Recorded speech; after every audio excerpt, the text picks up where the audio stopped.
All right, thank you very much. Thank you. Hello, everybody. My name is Tom Timbrooks, and welcome to another episode of Please Vote For Me. I am running for the United States House of Representatives. I want to represent Oregon's 6th Congressional District. I am a Republican, working for the Republican Party. My motto is, I want to make Oregon's 6th Congressional District America's greatest congressional district. And I plan on accomplishing that in many ways. I'm going to improve the jobs prospect. I'm going to bring all kinds of jobs to Oregon. That's my whole plan there. And I wanted to use this episode to talk about I've got many ideas, but the top 10 ideas I've got right here on my little slides. So, make Oregon's 6th Congressional District America's greatest congressional district. Remember that, everybody. There'll be a test at the end. It's multiple choice, so yeah. Anyway, so there's my top 10 ideas for creating prosperity in Oregon. Now, I said prosperity, okay? Prosperity isn't necessarily wealth, okay? I mean, you associate it with wealth, you're like, oh, you're going to make everybody rich. No, I'm not going to make everybody rich. I'm planning on making Oregon's 6th Congressional District just a better place to live. That doesn't mean everybody's going to be rich and famous and all that stuff. It's just, it's like leverage, okay, leverage. If you have, a little bit of leverage, you can lift, one small, weak person can lift a great big tire or something, okay? It's just, utilizing what we have in Oregon to, what we already have, the things we already have in Oregon that nobody has really taken advantage of. And that's what I plan on doing. And I've got a list of my top 10 things to ideas for creating prosperity in Oregon. And let me see. So the introduction here is a blueprint for Oregon's future. Oregon's 6th Congressional District is home to extraordinary potential. World-class universities, skilled workers, abundant natural resources, and a proud history of innovation. But too often, those strengths remain untapped, and too many Oregonians are left wondering where the next generation of good-paying jobs will come from. The future doesn't have to be uncertain. It can be built right here, right now, if we align Oregon's strengths with the industries that will define the next 50 years. So that means investing in advanced manufacturing, new energy systems, biotechnology, sustainable materials, and emerging technologies. Okay, so the following 10 industries represent a bold, achievable vision for transforming our local economy. Each one is grounded in Oregon's natural advantages and designed to create future-ready jobs, to build wealth for Oregon families, protect the environment, advance technological leadership, and empower Oregonians with the intellectual tools for prosperity. Okay, now, this plan is a commitment to make Oregon's 6th Congressional District America's greatest congressional district. Mosk Dagda. It's not, okay, it's inspired by MAGA. So Oregon's 6th Congressional District, where innovation meets opportunity and prosperity benefits everyone. Okay, so my idea number 1, humanoid robotics. Okay, we've got an aging society. Our aging society solution is human robots. Now, the human robots aren't about replacing people, they're about helping people live better lives. By 2040, 1 in 5 Americans will be over 65. We'll face massive labor shortages in elder care, logistics, and manufacturing. Humanoid robotics will fill critical gaps, lifting, carrying, and performing repetitive tasks. Oregon is already ahead of the curve with Agility Robotics, RoboFab, in Salem. It's one of the world's first humanoid robot factories, positioning us to become a global hub. Now, why it matters: industry is expected to exceed $150 billion by 2040. Thousands of jobs in design, software, assembly, logistics, and field maintenance.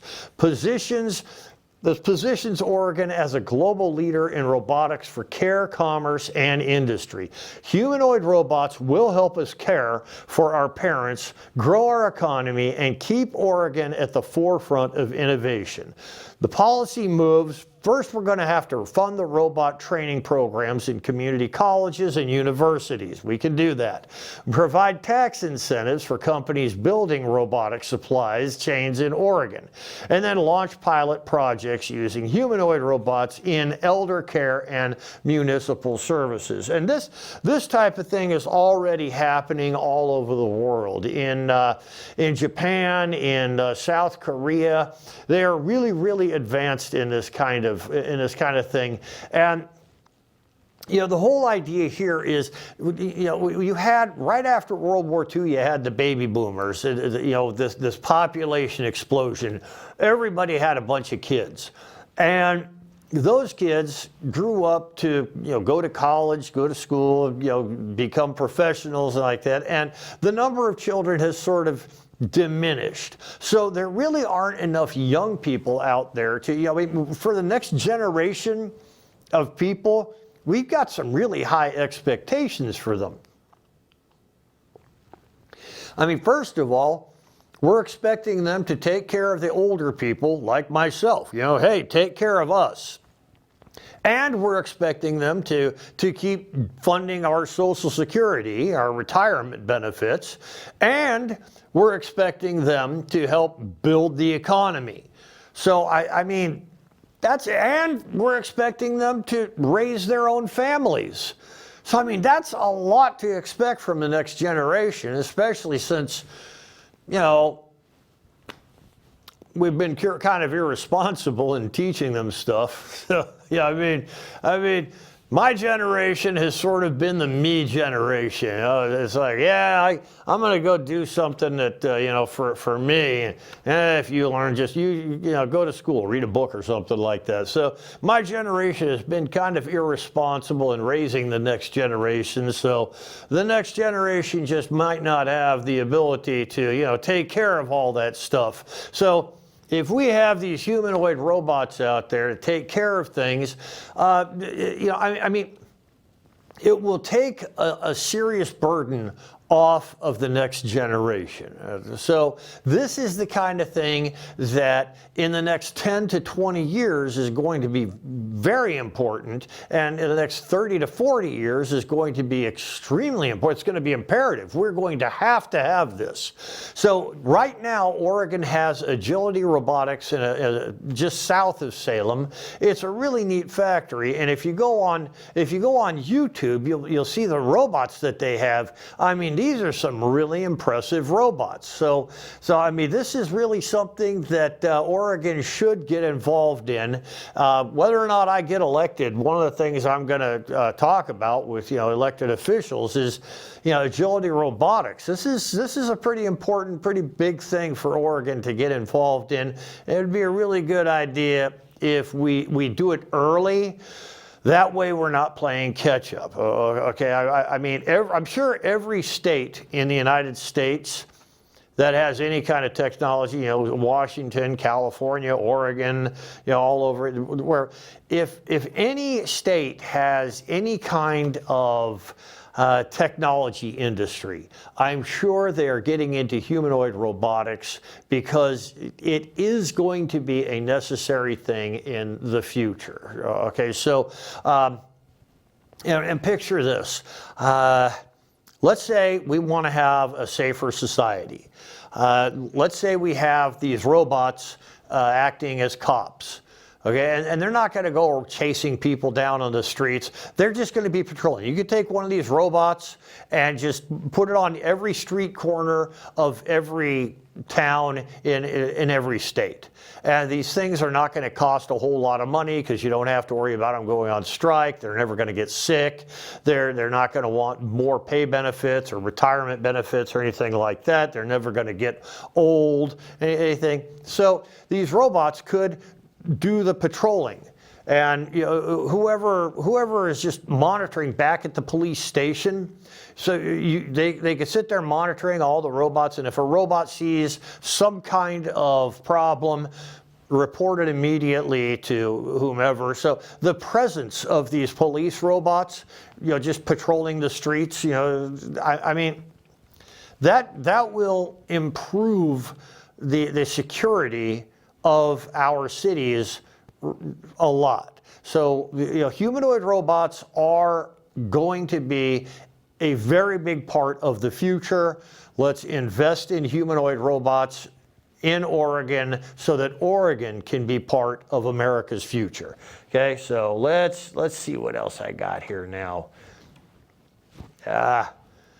Domestic PLC manufacturing, securing critical infrastructure. And this is something I've talked about before. A PLC is a programmable logic controller. And it's just basically, it's a little box, it's an autonomous computer. And if you've ever driven through an intersection with traffic lights, you just look over to the side and you will see a big gray box. And that big gray box has got PLCs in it. And these programmable logic controllers, they control the traffic lights. They get input from sensors and from time and all these other things. So they get the inputs and then they activate the lights accordingly. Well, my problem with the PLC controllers is that they are programmable logic controllers, and because they're programmable, that program can be hijacked by some kind of a a hacker. Most of these things are made in China. China might decide that China doesn't like America. Let's say China decides to invade Taiwan, and America doesn't want China invading Taiwan. We don't. We really don't want them invading Taiwan, all right? Well, if China has made all of the programmable logic controllers that control America's infrastructure, then China could do all kinds of really creative things to prevent America from defending Taiwan. Like, let's say China decides, America is there saying, hey, you can't invade Taiwan. We've got our ships and airplanes ready. So what China does is they just push a button, and all of a sudden every traffic light in the United States turns green. So people are racing through the intersection at 45 miles an hour, slamming into each other, all kinds of accidents, casualties, all kinds of problems happening. And our healthcare system, our emergency management system is going to be overloaded. So having these programmable logic controllers built in America will protect America's digital infrastructure from any kind of foreign entity trying to take control. Also, these PLCs, they control like water treatment facilities. Your water treatment facility, that's where you get your fresh water from. Well, if your fresh water treatment facility is shut down, where are you going to get fresh water? You're not going to be able to get fresh water. You're going to have 350 million Americans, and none of them can get fresh water. See, that's the kind of thing, that's the kind of problem that could result from foreign nations building America's programmable logic controllers, and that's why they need to be built in America. Okay, so you control the code, you control the country. Programmable logic controllers run our power plants, water systems, and manufacturing facilities, but many are built overseas, some in countries that pose cybersecurity risks. Oregon can lead a national shift to domestically produced PLCs, strengthening our infrastructure and creating thousands of skilled jobs. Now, why it matters? Well, domestic manufacturing ensures national security and reduces foreign dependence. It redirects billions of dollars in spending back to U.S. companies. Oregon already has a strong automation ecosystem in companies like Lattice Semiconductor. So building secure PLCs in Oregon means protecting our power, our water, and our way of life. So what are the policy moves? First, we'll get support federal legislation requiring U.S.-made PLCs in critical infrastructure. That's all the traffic lights, like I said, the water, all the power, so forth. We're going to fund university programs and apprenticeships in embedded systems and cybersecurity. Then we're going to offer state grants for new PLC manufacturing facilities in Oregon. And here in McMinnville, we have several corporations that can actually build these PLCs. We've got one company, they make PC boards, and other companies, a machine shop, they make all the metalworking stuff, and we've got plastics injection molding place. So a lot of the stuff for these PLCs could be made just right here in McMinnville. So we're talking about 1,000 jobs just for this one area here. So and this is one of the things that, because I am a manufacturing engineer, I can bring this up. This idea can be brought up in a political arena where money can be brought into Oregon because I'm a manufacturing engineer. Presently, Andrea Salinas, who is a wonderful human being, I'm not saying anything bad about her, she is not a manufacturing engineer. I know that as a manufacturing engineer, I am acquainted with a lot of things that can be manufactured here in Oregon. She does not have my experience. So, I mean, even if she's reelected, I want to be part of the system that improves life in Oregon. So, if Andrea Salinas is listening to this, just put me on. If you win and I don't win the election, put me on your team. I'll work for you. We'll get this stuff done. Okay. So, anyways, that is a big thing. The PLC manufacturing domestically, thousands and thousands of jobs for Oregon. Okay. So, immunotherapy and biotech innovation, fighting cancer from within. The future of cancer treatment is the human immune system, and they've been actually working on this since, a long time ago, like the 1890s is when a doctor first started trying to get the immune system to work against cancer, like the 1890s, somewhere around there, and they've been working on it for a long time. It's just chemotherapy and cancer therapeutic drugs and these other things, they've kind of taken the spotlight. But the human immune system, the great thing about the human immune system is it's already structured by millions and millions of years of natural selection to fight cancer.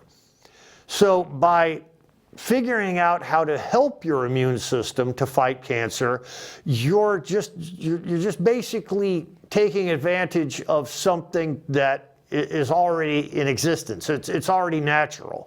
You're just basically helping your body to do what your body is supposed to do. Okay, so where chemotherapy and radiation therapy and these things actually work to destroy the cancer cells by weakening the body, and your hair falls out and all this other stuff happens, strengthening the body's immune system to direct it towards destroying cancer, that is a much better, much healthier way to do things. And we already have stuff like that in Oregon. They just need funding for more research and more programs, more activities. So that's the kind of thing that I would want to fund. So chemotherapy attacks cancer with poison. Immunotherapy teaches the body to fight cancer on its own.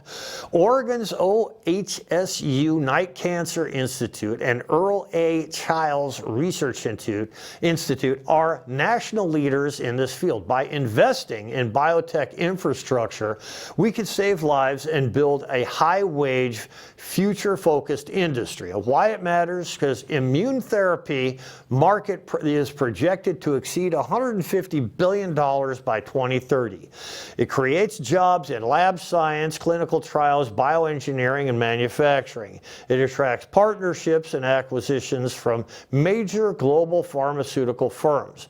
Now, we're moving from poison to precision, and Oregon is where the future of cancer treatment is being written. Policy moves, what we're going to have to do is expand biotech incubators and laboratory infrastructures in Oregon. We're going to have to provide state support for clinical trial networks and regulatory expertise, and then offer research and development tax credits for immunotherapy startups and partnerships. And that's all stuff that can be done in Washington, D.C. Get the money for that kind of stuff over here in Oregon. And that's something I talk about whenever I talk about, okay, a representative goes to Washington, D.C., that representative's major concern is getting federal funds to their congressional district. See, you pay taxes. You pay federal taxes, you pay state and local taxes. The state and local taxes go to fund things that, are state and local. The federal taxes, they all sit in a big pool, and they go to pay for, the military, things like that, Social Security, and, the big things that the federal government wants to fund. So my job as a representative would be to position this, to make Congress look at this and see how this kind of research would benefit America as a whole. And if I could show how this kind of research will benefit America as a whole, then we could get federal tax money, federal funding here into the state, and we could work on developing this technology. So that's what I mean by saying when things in Washington, D.C., you go to Washington, D.C., that's why you go to Washington, D.C. That's why we need federal tax funds over here, okay? So that would be a major concern. Now, oxygen and risk combustion systems, clean, efficient energy from zeolite technology. So what zeolite is a mineral substance, and this mineral substance comes from volcanic activity. It's just rocks, basically. You take a sealed container, and you put a zeolite array in there, a whole bunch of zeolite in there, and then you pressurize the container. You put it under a pretty high pressure. I think it's 100 psi, 200 psi, something like that. But you pressurize the container. Well, what happens is, you see, air that we breathe is 21% oxygen and 78% nitrogen. So what happens to the air under high pressure in the presence of zeolite is the nitrogen is separated from the oxygen. So what you get is a tank full of oxygen and no nitrogen. The nitrogen seeps into the zeolite. Okay? Now, if you've ever seen people walking around with these tanks, it's just it's a thing about this big, and they're breathing. They got little tubes, and you'll notice, you think, well, that's an oxygen tank. It's not an oxygen tank. An oxygen tank, it's got the little valve up here. Okay? Well, what this is actually one of these little zeolite compression systems. It's a oxygen supply system. It's an oxygen separator. It takes regular air in, and it goes through a compression system with these little zeolite canisters, and it takes away the nitrogen, and it provides oxygen to whoever's breathing it. And my mom used to have one of these things, and me being a car person, my first thought was, if you took that and you fed it into a car's internal combustion system, man, you'd get more oxygen, which means better combustion, better fuel efficiency, more power, right? And if you're a car person, that's what you're thinking. Well, this is on a bigger scale. We could take these zeolite oxygen producers, and we could take that oxygen and feed it into great big engines like the power plants we have here. We have power plants in Oregon that run on biomass, and what that means is chopped up wood. Okay, so they go up into the forest, they cut down the trees, they drag the trees over, they grind the trees up into sawdust, and they feed the sawdust into these power plants. And it works on coal or natural gas or oil or whatever. Whatever kind of combustion system you have, this will work by increasing the amount of oxygen that's going into the combustion system. It's going to improve the efficiency of the combustion. And you don't have to get much oxygen in there. Just increase the percentage of oxygen from like 21% to, let's say, 30%, maybe 35%. Okay, and if you could get it all the way up to like 50%, you would be improving that combustion system a lot. You would have like reduce the amount of fuel you need by about 1/2. Okay, so that's what I'm talking about here with these zeolite oxygen separators. Okay, so like I said, air is a 21% oxygen. If we increase that to 28%, we can cut fuel use by up to 20% in power plants, ships, trains, and industrial systems. Oregon has access to zeolite. So does Washington State because of all the volcanoes and stuff we have here. It's a natural mineral that makes this possible. By manufacturing PSA oxygen generators and integrating them into combustion systems, Oregon can revolutionize energy efficiency. Now, why this matters? It cuts fuel costs and emissions for utilities, shipping, and transportation. It creates new manufacturing sector for zeolite oxygen systems. We can build these systems here in Oregon, and it positions Oregon as a leader in clean combustion technology. Oregon can build the most fuel-efficient power plants in the world and export that technology everywhere. The policy moves that are necessary. First, we have to fund the pilot projects to retrofit existing power plants with oxygen-enriched systems, and that's what I talk about, federal funding. But this is going to help America and the world, so we'll get the federal funding. Then we're going to have to support zeolite processing and PSA system manufacturing facilities, provide tax incentives for oxygen enrichment adoption in transportation and industry. And one of the things I'm talking about there is that we have those great big container ships. Those great big container ships have fossil fuel internal combustion engines. It's really pretty impressive. It's just like a gigantic 4-cylinder engine in your car. It actually uses pistons and everything, and it uses gas, I guess natural gas or gasoline or diesel or whatever, I don't know.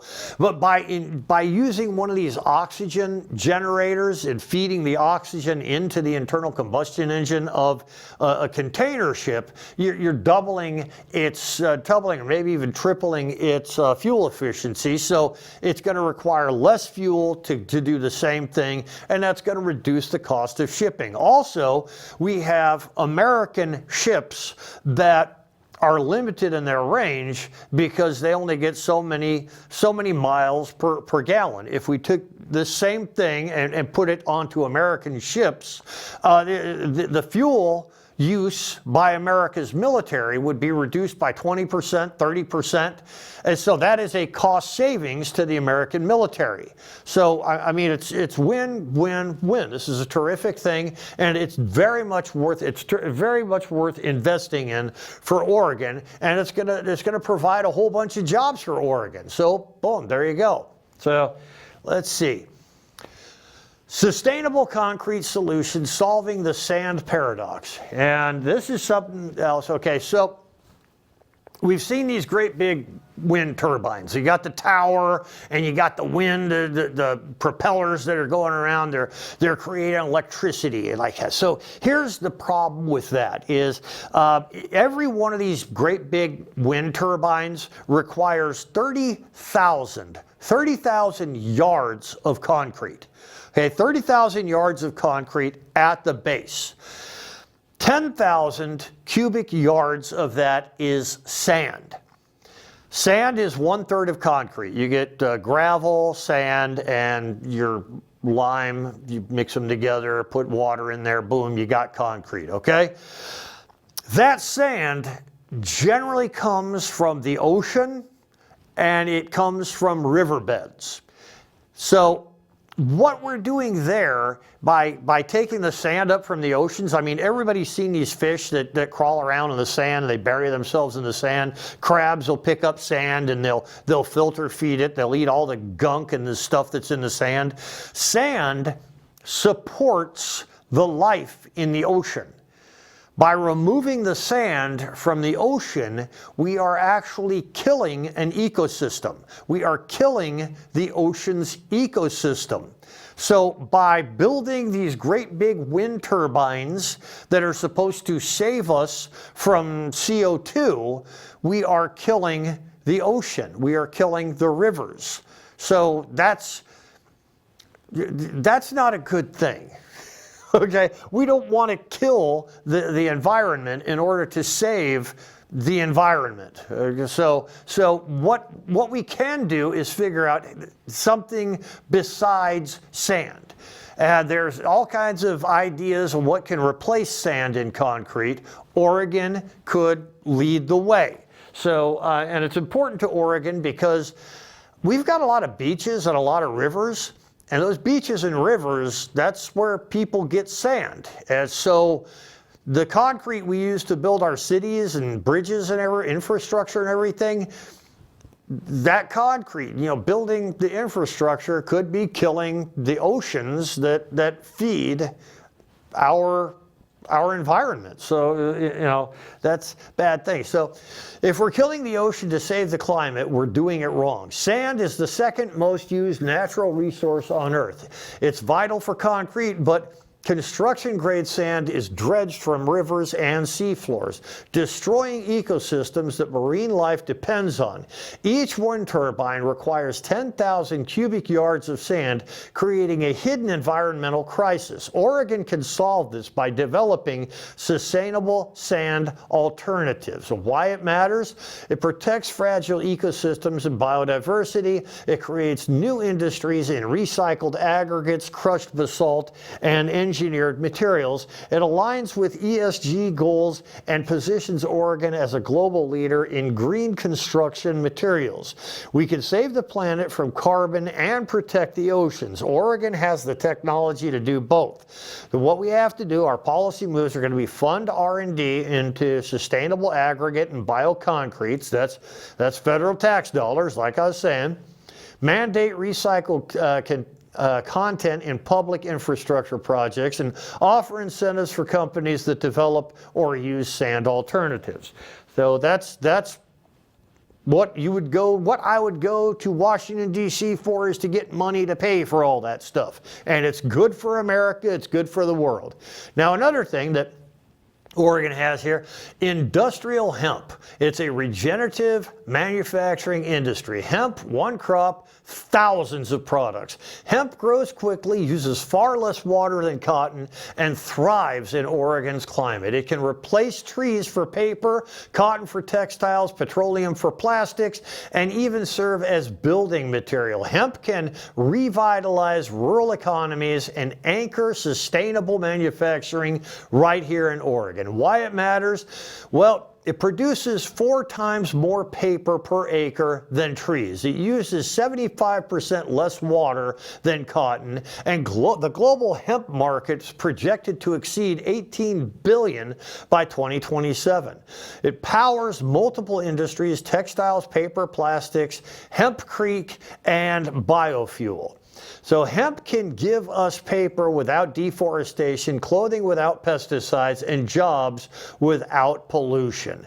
What policy moves? We have to establish state-backed hemp processing hubs, incentivize manufacturers to use hemp-based materials, and fund research partnerships with OSU's Global Hemp Innovation Center. Once again, federal funds could help out there a whole lot. Save the forest and actually get better stuff for all these uses. Okay. Now, another thing we got, wave energy and marine technology, Oregon's blue power edge.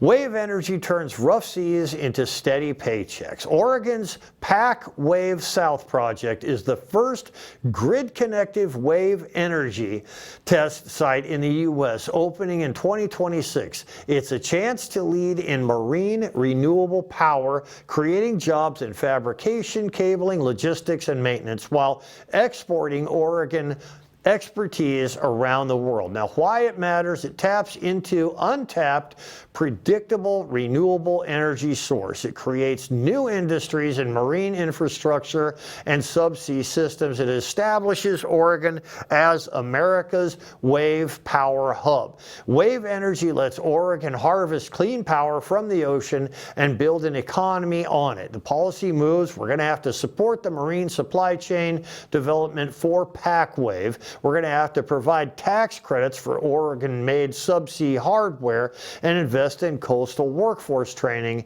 and port infrastructure. And once again, that is all stuff that is done at the federal level to support what is going to help America as a whole. Now, Pac Wave, basically, it's a company that uses the waves in the ocean, the motion of the ocean, to run generators. So we're getting electricity from the waves in the ocean, essentially. It's a power supply system that they're working on. It's going to come online soon. So yeah, this is something that we could get more sustainable electricity from. It could power a lot of places along the coast and around the world. So it's a good thing to invest in.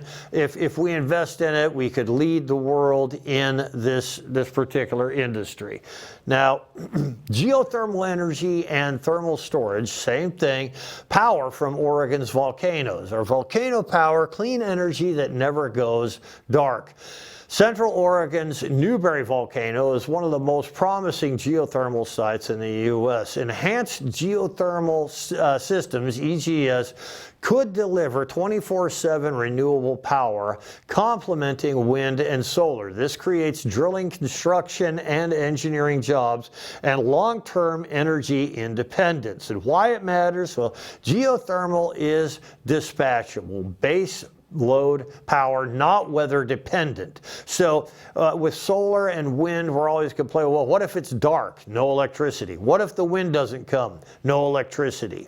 This is a constant source of energy that can be used to harvest electricity. So it supports grid stability as electrification accelerates, and the DOE funding is accelerating EGS research and deployment. Once again, federal funding will help out a lot, and that's what me, as a representative, I could get that federal funding to Oregon. Now, Oregon can tap the energy beneath our feet to power our future day and night, rain or shine. The policy moves necessary: streamline geothermal permitting and exploration incentives, fund workforce development in drilling and geothermal technology, support demonstration projects in Newberry and Klamath Basin. So this is something that Oregon can once again lead.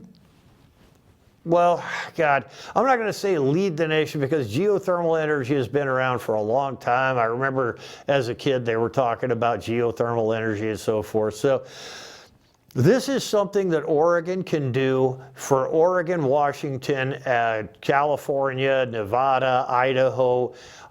Use what we have, our natural resources here with geothermal energy. It can produce so much electricity that it can be exported to other states. It's a very continuous, very functional kind of supply for energy. So it's very predictable, very sustainable. It just needs a little more infrastructure investment, and that comes from, like I said, the federal government. The federal government is interested in supporting projects that can help America as a whole, and this is something that can help America as a whole to develop the energy infrastructure, to improve the energy infrastructure in America. So this is the kind of thing that if I get elected, I go to Washington, D.C., this is the kind of thing I will direct funding to Oregon to make this happen. So that's one of the 10 things, one of my top 10 ideas there, okay? So data centers and AI infrastructure, what we call the Silicon Forest in Oregon, okay? So from wheat fields to world-class computing. Eastern Oregon is rapidly becoming an AI infrastructure corridor. Companies like Amazon Web Services are expanding massive data centers in Hermiston and Arlington, creating jobs in construction, power systems, and operations, while attracting follow-on investment in fiber, logistics, and energy infrastructure. Now, why this matters, it builds a long-term tax base for rural Oregon. And that's, if you've ever noticed, Oregon has got East Oregon and West Oregon. West Oregon is the other, it's the forested side of the mountain of the state. East Oregon, kind of deserty and a little bit desolate, not a whole lot of forests out there. So that's what we consider to be rural Oregon, okay? So it's going to build a long-term tax base for rural Oregon, create hundreds of permanent and thousands of construction jobs. It attracts high-tech industries and AI companies to the region. Eastern Oregon can become the beating heart of America's AI economy and keep those paychecks local. So policy moves, we're going to have to tie incentives to the local workforce participation in apprenticeship programs, support renewable power infrastructure for data centers, and expand fiber networks and grid capacity to our rural areas there, okay? So for AI, an interesting story that just came out is an AI actress. There is an actress that everybody loves. Everybody just loves her. She's beautiful. She's talented. She's just an amazing actress. And the company that represents her has signed a whole bunch of contracts for this actress to appear in lots and lots of movies, advertisements, television, all this stuff. This actress is AI generated. She is not real. She's not an actual human being. She is just an animated product. Man, trouble talking. She is animation, basically. She's very, very complex animation. This is the way the entertainment industry is going. The future of the entertainment industry is AI. Okay, so what's going to happen in the future, in the near future, is actors are going to be replaced. The problem with actors is you only have one actor. Okay, so let's say Scarlett Johansson. They want Scarlett Johansson to do a movie. Well, that movie is going to have to be a blockbuster, because she's going to require $5 million, $10 million, $20 million to be in that movie. Now, Scarlett Johansson can only do one movie at a time. But if you were to take an AI likeness of Scarlett Johansson, she could do 5, 10, 15, 35 movies at once. And each one of those movies she could get, $2 million, $3 million for. If you were to take an AI-generated character, that AI-generated character could do an infinite number of movies at the same time. So each one of these movies would generate income for the people, the company that created that AI-generated character. So AI-generated characters are the future of the entertainment industry. Now, there's a lot of backlash from Hollywood. Hollywood doesn't like the idea of AI-generated actors taking the place of real actors. And I can understand, because, there goes their jobs. You got these people who go to acting school and acting class, and they stand in line, they go to auditions, and they do all this work. They do their Pilates, their sit-ups, they starve themselves to look skinny, and they do modeling in their hair, and they put all kinds of chemicals on their faces to look young and beautiful, and until they're like 60, 70, 80 years old and so forth. These actors, these human actors, do a lot of work to look this way, but they still age, and they require pretty hefty paychecks. Plus, there are complications to using just people. So there are a lot of advantages to AI-created actors. Okay, now it's not just actors. You could have AI scripts, AI music, and eventually AI-created movies. You could have a director, writer, producer, actors, everything AI. Okay, and ultimately what's going to happen probably in the next 10 to 20 years is you are going to be able to sit down at your home computer and you're going to say, I want to watch a movie.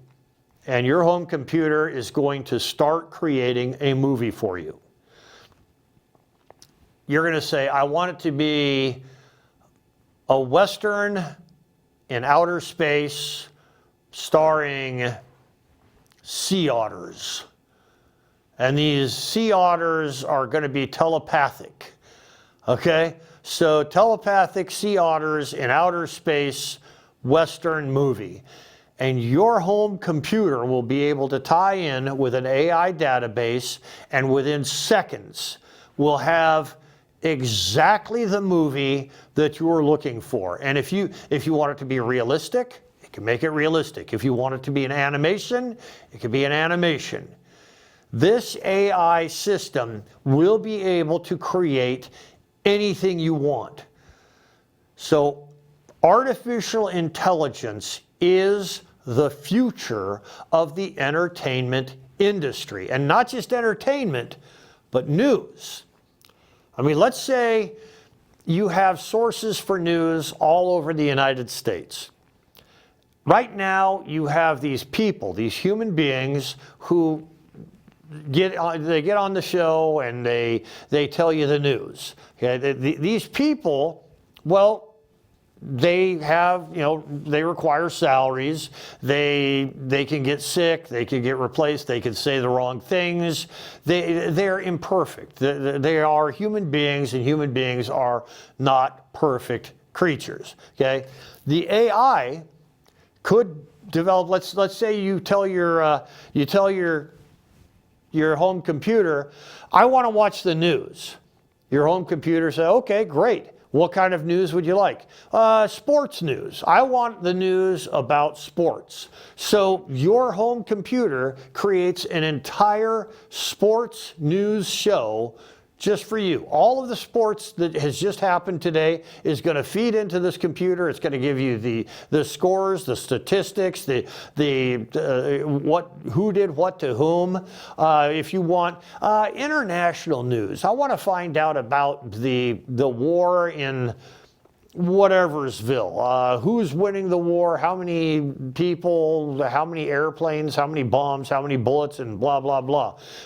Boom. That news story comes up, and these AI-generated news people are going to tell you the stories. So AI is the future of the entertainment industry. It's the future of television. It's the future of pretty much anything you will observe on a screen. Okay, I mean, let's say you go to the movies and you say, I really like this movie, but that actor is a little bit on the skinny side.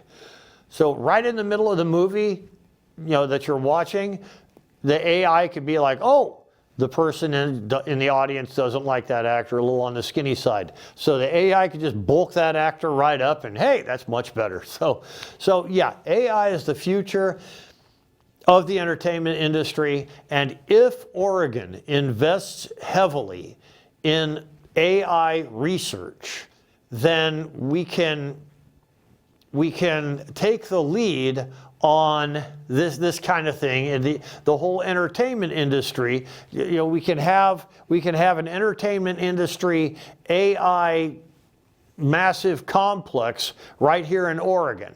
And so anybody anywhere in the United States that wants any kind of entertainment that is created through AI can patch in to Oregon's mainframe and boom, they can have anything that they want. Okay, so that's the future, and it's a future that is definitely worth looking into. It's definitely worth investing in. Okay, so yeah, that is kind of an important thing to look into. And once again, federal funding gonna help out a lot. Drone and autonomous aircraft industry, Oregon's aerospace future.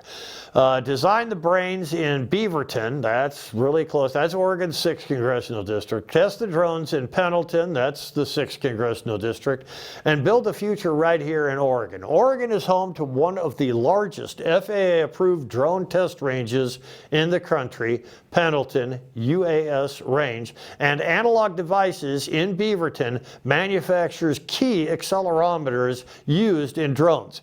We can build a complete drone ecosystem from sensors, airframes to testing and deployment right here.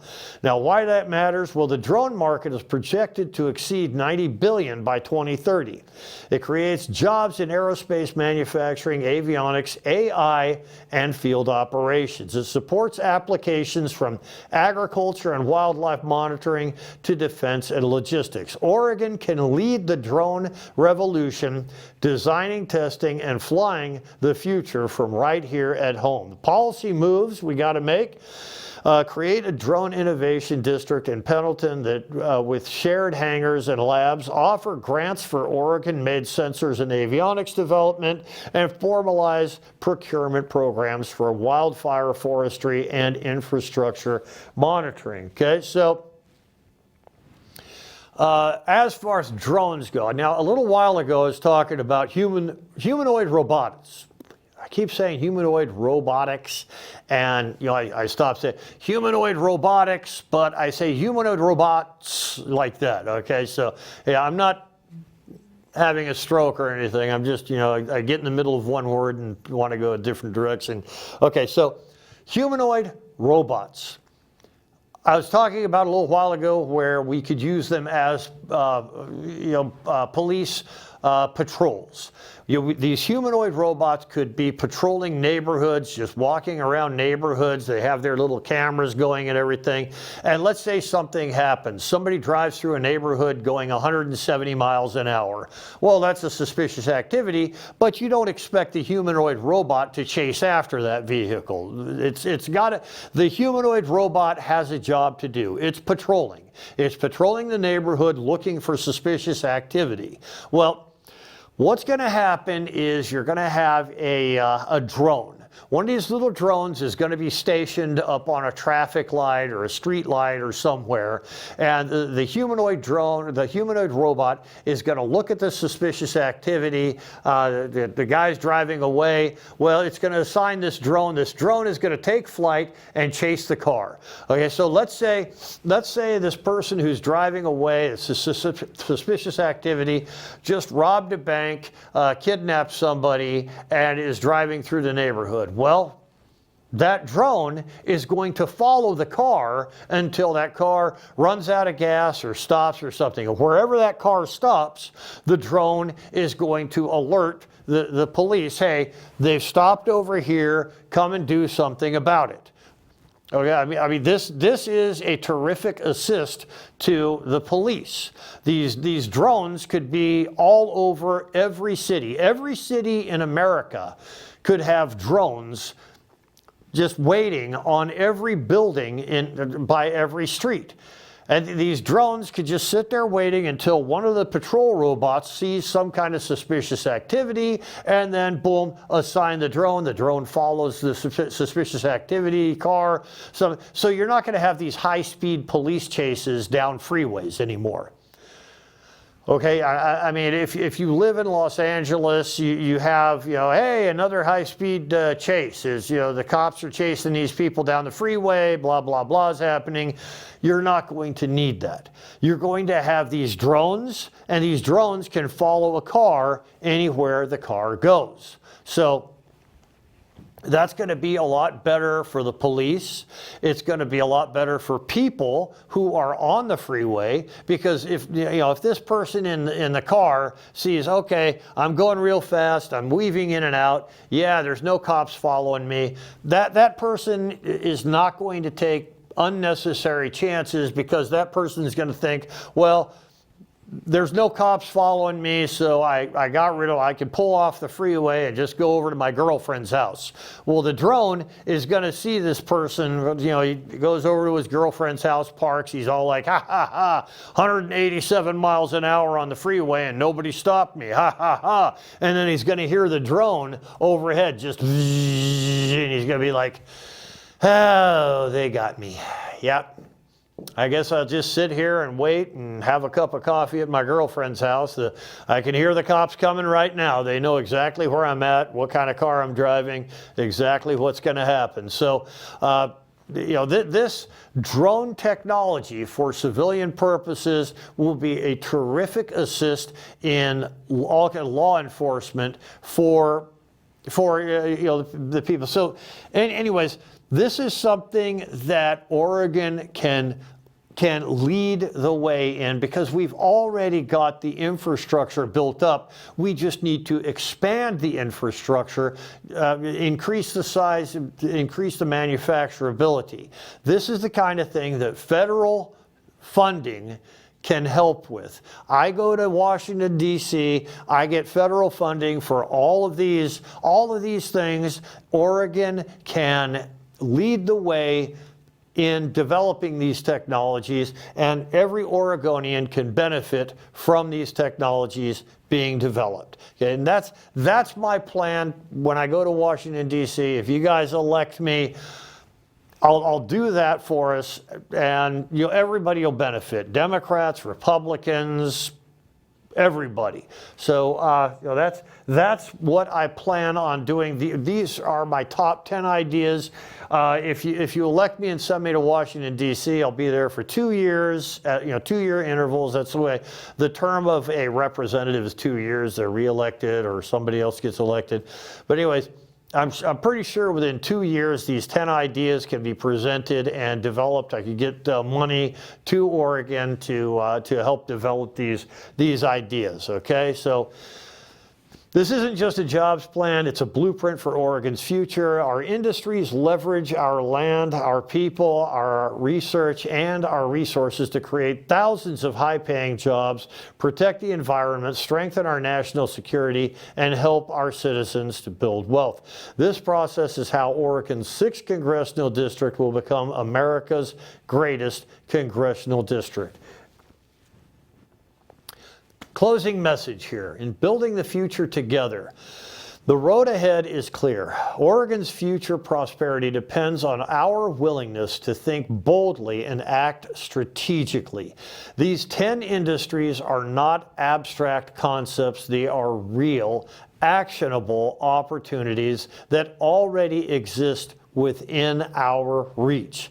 They can create tens of thousands of high-paying jobs, attract billions in new investment, strengthen our national security, and preserve the natural beauty and resources that make Oregon unique. This isn't about chasing yesterday's jobs. It's about preparing our people for tomorrow's opportunities. It's about turning Oregon's 6th Congressional District into the nation's model for how a community can lead in robotics, renewable energy, biotechnology, sustainable manufacturing, and advanced infrastructure, all while protecting the environment and improving quality of life. Together, We can transform Oregon from a state that reacts to change into a state that creates the future.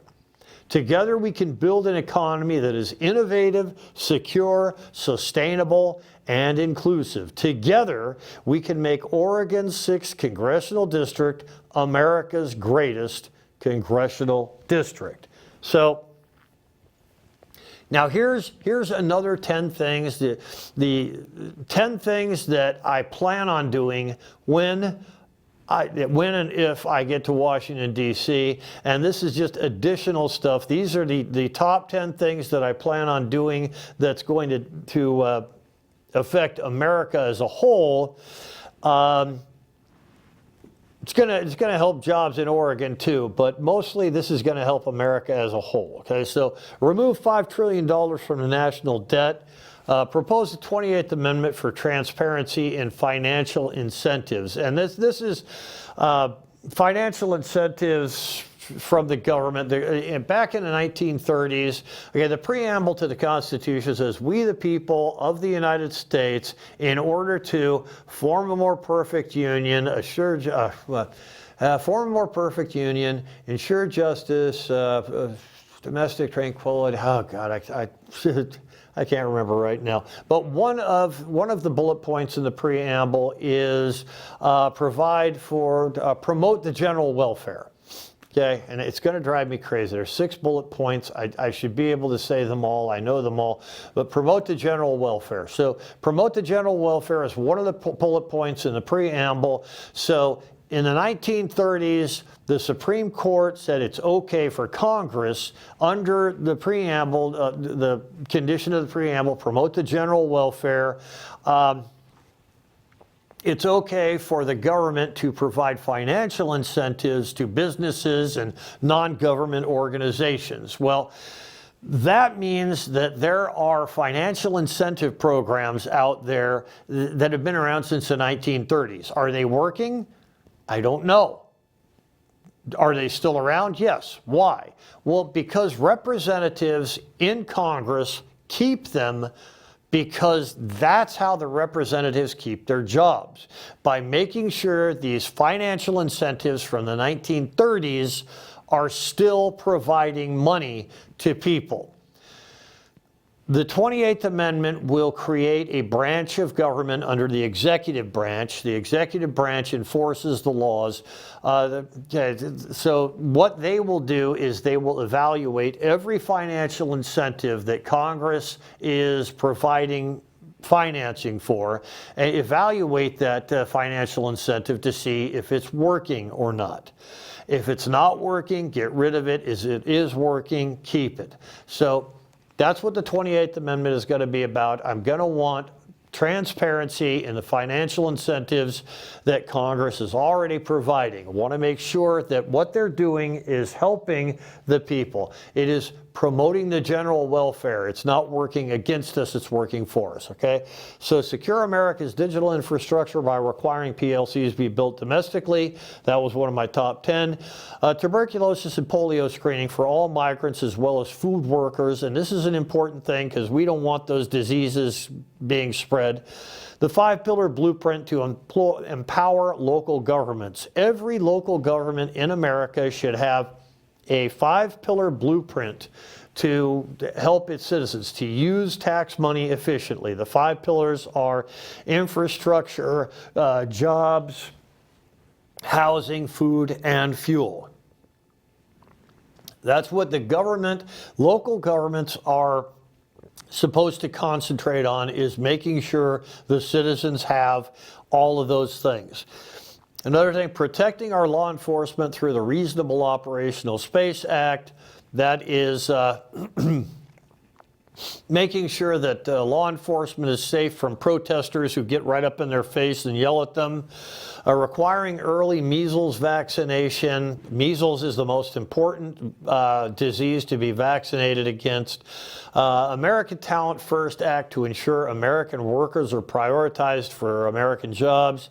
And I do that because for a period of time, I think they're still doing it, the federal government is providing providing financial incentives for American companies to go to different countries to recruit workers. I want Americans to get American jobs first, not people from other countries.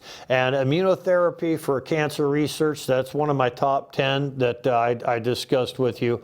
I want Oregon to be synonymous with immunotherapy for cancer research. And also in-person voting.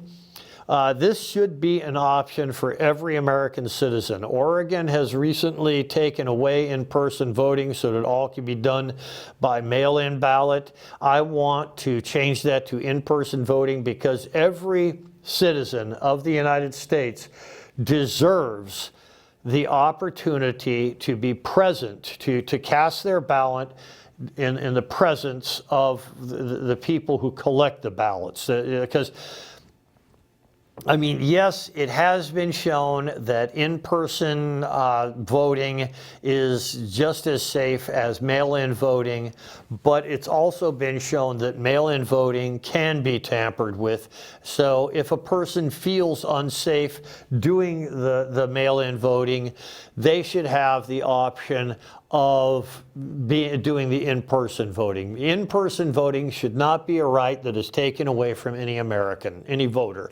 So, you know, this is the kind of thing that I want to get back. So, anyways, so MAGA is Make America Great Again, and yes, I do support the MAGA agenda because I want to make America great, but I want to make Oregon's 6th Congressional District America's greatest congressional district, and that is my main concern. We have to make sure that every representative in Congress has as his or her primary objective, make their congressional district America's greatest congressional district. It should really be a competition between representatives. Who can make their district better than who else? So you know, this is me. I want to make our 6th Congressional District America's greatest congressional district. Okay, that's pretty much all I've got today. And let me see if I can do that. I'm going to give myself a second chance. Okay, we the people of the United States, in order to form a more perfect union, establish justice, ensure domestic tranquility, provide for the common defense, promote the general welfare, and secure the blessings of liberty to ourselves and our posterity, do ordain and establish this Constitution for the United States of America. Okay, so those are the 6 bullet points. I did remember them. It's just I'm old and I'm wearing sunglasses, so that's it. That's it. So anyways, thank you very much. Thank you very much for joining me, and I really hope that you vote for me. I appreciate your time, and well, take care.